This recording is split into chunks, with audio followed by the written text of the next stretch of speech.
Hi friends, പുതിയൊരു വീഡിയോയിലേക്ക് എല്ലാവർക്കും സ്വാഗതം. എല്ലാവരും പവിത്രം എപ്പോൾ വരും എന്നുള്ളൊരു ആകാംക്ഷയിൽ എന്നെ കാത്തിരിക്കാവും. ഞാനും അതേറ്റാ എപ്പോഴും ഏഷ്യാനെറ്റ് നോക്കുന്നുണ്ട്, വല്ല പ്രമോ കാണിക്കുന്നുണ്ടോ എന്നുള്ള കാര്യം. പക്ഷേ ഏഷ്യാനെറ്റ് ഇതുവരെയും ഒരു അപ്ഡേറ്റും തന്നിട്ടില്ല.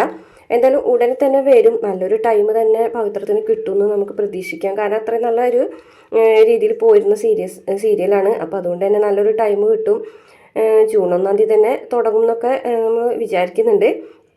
എന്തായാലും കുറച്ചും കൂടെ സസ്പെൻസ് ആയിട്ടുള്ള രീതിയിലും അതുപോലെ കുറച്ചും കൂടെ ഒരു നല്ല രീതിയിൽ തന്നെയാണ് സീരിയൽ ഇനി മുന്നോട്ട് പോകുന്നത്. നല്ല ത്രില്ലിംഗ് ആയിട്ടുള്ള എപ്പിസോഡുകളാണ് വരാൻ പോകുന്നതെന്നാണ് കേട്ടോ ഇനി ഇത് നമ്മൾ അറിഞ്ഞിട്ടുള്ളത്. അപ്പം അതുകൊണ്ട് തന്നെ കഥയിൽ കുറച്ച് മാറ്റങ്ങളൊക്കെ ഉണ്ടാവാനുള്ള ചാൻസ് ഉണ്ട്. അപ്പോൾ തമിഴിലെ പോലെ തന്നെ ഏകദേശം കൊണ്ടുപോകാനാണ് ചാൻസ്. അതായത് വിക്രമിന് 5 വർഷത്തെ ശിക്ഷ കിട്ടി. വിക്രം ജയിലിലേക്ക് പോയതിന് ശേഷമാണ് വേദ നാട്ടിൽ നിന്നും ആരോടും പറയാതെ പോകുന്നത്. അവിടെ വെച്ചിട്ടാണ് വേദയുടെ പ്രസവമൊക്കെ നടക്കുന്നത്. ജയിലിൽ വെച്ചിട്ടാണെങ്കിൽ വിക്രമിനെ എതിരെ ശ്രീകാന്ത് ഒരുപാട് കാര്യങ്ങൾ ചെയ്യുന്നുണ്ട്. ജയിലിൽ നിന്ന് വിക്രം പുറത്തിറങ്ങിയിട്ടുണ്ടെങ്കിൽ ഉറപ്പായിട്ടും താൻ പിന്നെ ജീവിച്ചിരിക്കില്ല എന്നുള്ള കാര്യം തന്നെ ശ്രീകാന്തിന് അറിയാം. അതുകൊണ്ട് തന്നെ ജയിലിൽ വെച്ച് തന്നെ വിക്രമിനെ കൊല്ലാനുള്ള കാര്യങ്ങളൊക്കെ സാബുവും ശ്രീകാന്തും ചേർന്ന് നടത്തുന്നുണ്ട് കേട്ടോ. അപ്പോൾ എന്തായാലും ചന്ദ്രശേഖരനും കൂട്ടിനില്ലല്ലോ. അപ്പോൾ സാബുവാണ് ശ്രീകാന്തിൻ്റെ കൂട്ടിനായിട്ടുള്ളത്. അങ്ങനെ വിക്രമിനെ ജയിലിൽ വെച്ച് തന്നെ കൊല്ലാൻ വേണ്ടിയിട്ട് അഭിലാഷിനെ കൂടിയിട്ട് ഇറക്കാണ്. അപ്പോൾ അഭിലാഷ് വിക്രമിനെ ജയിലിൽ വെച്ചിട്ട് അപകടപ്പെടുത്തുന്നുണ്ട് കേട്ടോ. അതായത് കുത്തി പരിക്കേൽപ്പിക്കുന്നുണ്ട്. അങ്ങനെ വിക്രം ഹോസ്പിറ്റലാവുന്നുണ്ട്. അവിടെ വെച്ച് ദീപ്തിനെ കാണുന്നുണ്ട്. അപ്പോൾ ദീപ്തി ഇങ്ങനെ കുറേ കാര്യങ്ങളൊക്കെ വിക്രമിനോട് ചോദിക്കുന്നുണ്ട് കേട്ടോ. വിക്രം അപ്പോൾ പറയുന്നത് വിക്രമിനോട് ശ്രീകാന്താണോ വരുണിൻ്റെ കൊലപാതകത്തിന് പിന്നിലെന്ന് ചോദിക്കുമ്പോൾ വിക്രം ദീപ്തിനോട് ആ ഒരു സത്യം തുറന്നു പറയാണ്.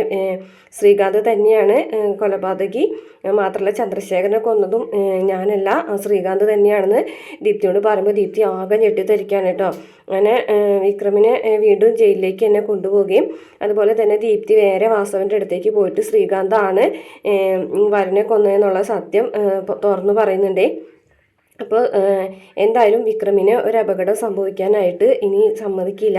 വിക്രമിനെ ഞാൻ സംരക്ഷിച്ചോളാം എന്നൊക്കെ വാസവൻ ദീപ്തിക്ക് വാക്ക് കൊടുക്കുന്നുണ്ട്. അതുപോലെ തന്നെ ശങ്കരനാരായണനെ ആണെന്നുണ്ടെങ്കിൽ പലതരത്തിൽ ബ്ലാക്ക്മെയിൽ ചെയ്തുകൊണ്ടിരിക്കുകയാണ് കേട്ടോ ശ്രീകാന്ത്. സ്വത്തുക്കൾ എന്തായാലും ശ്രീകാന്തിന് കിട്ടണം എന്നുള്ളൊരു വാശി തന്നെയാണ് ശ്രീകാന്ത് ശരിക്കും ഒരു ക്രൂരനായിട്ടുള്ളൊരു മനുഷ്യനായി മാറി. അങ്ങനെ ശങ്കരനാരായണൻ 2 തവണ അറ്റാക്കൊക്കെ വന്നിട്ടുണ്ട്. തമിഴിലാണെന്നുണ്ടെങ്കിൽ വേദന അമ്മ മരിക്കുന്നുണ്ട് കേട്ടോ.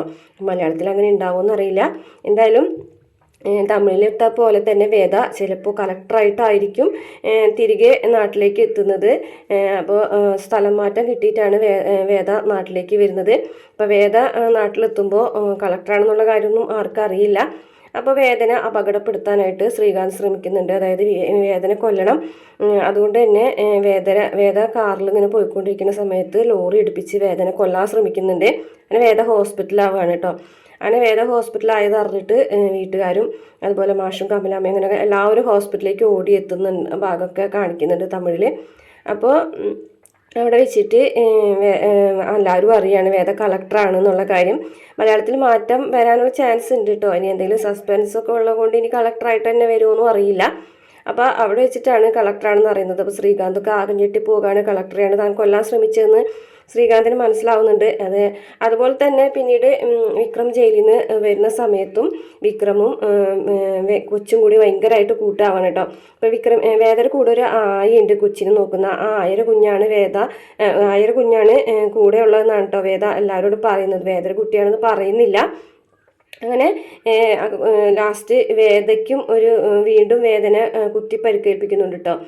ശരിക്കും ഇതൊരു ത്രില്ലിംഗ് ആയിട്ടുള്ള എപ്പിസോഡുകളാണ് കേട്ടോ. ശരിക്കും ഇനി റൊമാൻസും കാര്യങ്ങളൊക്കെ അങ്ങനെ കുറവേ ഉണ്ടാവുള്ളൂ. ഇനി അങ്ങോട്ടും ഇങ്ങോട്ടും ശത്രുത അതുപോലെ പകരം വീട്ടിലും അങ്ങനെയുള്ള കാര്യങ്ങളൊക്കെ തന്നെയാണ് കൂടുതൽ ഉണ്ടാവുക. അങ്ങനെ വേദന കുത്തി പരിക്കേൽപ്പിച്ച സമയത്ത് വേദ ഹോസ്പിറ്റലാകുമ്പോൾ കൊച്ചിൻ്റെ കൈ പിടിച്ചിട്ട് വിക്രമിനെ ഏൽപ്പിച്ച് കൊടുക്കുന്നുണ്ട്. എന്നിട്ട് കൊച്ചിനോട് പറയുന്നുണ്ട്, ഞാനില്ലാതായാലും ഈ ലോകത്ത് നീ തനിച്ചാണെന്ന് വിചാരിക്കേണ്ട, നിന്റെ അച്ഛനാണ് ഇതെന്നൊക്കെ വേദ കൊച്ചിനോട് പറഞ്ഞു കൊടുക്കുന്നുണ്ട്. ഈ ഒരു രീതിയിലൊക്കെയാണ് തമിഴിൽ കഥ മുന്നോട്ട് പോകുന്നത്. അപ്പോൾ ഇനി മലയാളത്തിലാണെന്നുണ്ടെങ്കിൽ ഭയങ്കരമായിട്ട് സസ്പെൻസ് ഉണ്ട് എന്നാണ് കാണിക്കുന്നത്. അപ്പോൾ ഇനി കഥയിൽ ഒരുപാട് മാറ്റങ്ങൾ വരാൻ ചാൻസ് ഉണ്ട്. ഇപ്പോൾ തമിഴിലെ കുറച്ച് ഭാഗങ്ങളൊക്കെയാണ് നമ്മൾ പറഞ്ഞത്. നമ്മൾ എന്തെങ്കിലും ഒരു വീഡിയോ ഇട്ടില്ല എന്നുണ്ടെങ്കിൽ നമ്മുടെ ചാനൽ ഡൗൺ ആയി പോകും. പിന്നെ ഞാൻ വീഡിയോ ഇടുമ്പോൾ നിങ്ങൾക്ക് അത് കാണാനും കൂടെ പറ്റില്ല. അപ്പോൾ അതുകൊണ്ടാണ് ഇതുപോലെ വീഡിയോസ് ഇടുന്നത്. ഇനി എപ്പിസോഡ് വന്ന് തുടങ്ങുകയാണെങ്കിൽ അന്നത്തെ എപ്പിസോഡ് മാത്രമേ നമ്മുടെ ചാനലിൽ ഇടുള്ളൂ കേട്ടോ. അങ്ങനെയാണ് നമ്മൾ ഡെയിലി എപ്പിസോഡ് മാത്രം ഇട്ടിരുന്നുള്ളൂ. അപ്പോൾ ഇപ്പോൾ ഏതെങ്കിലും ഒരു വീഡിയോ ഇടാൻ വേണ്ടിയിട്ട് തമിഴ് കണ്ടിട്ട് ഇട്ടതാണ്. അപ്പോൾ വീഡിയോ ഇഷ്ടപ്പെടുകയാണെങ്കിൽ മറക്കാതെ നമ്മുടെ ചാനൽ സബ്സ്ക്രൈബ് ചെയ്ത് സപ്പോർട്ട് ചെയ്യണേ.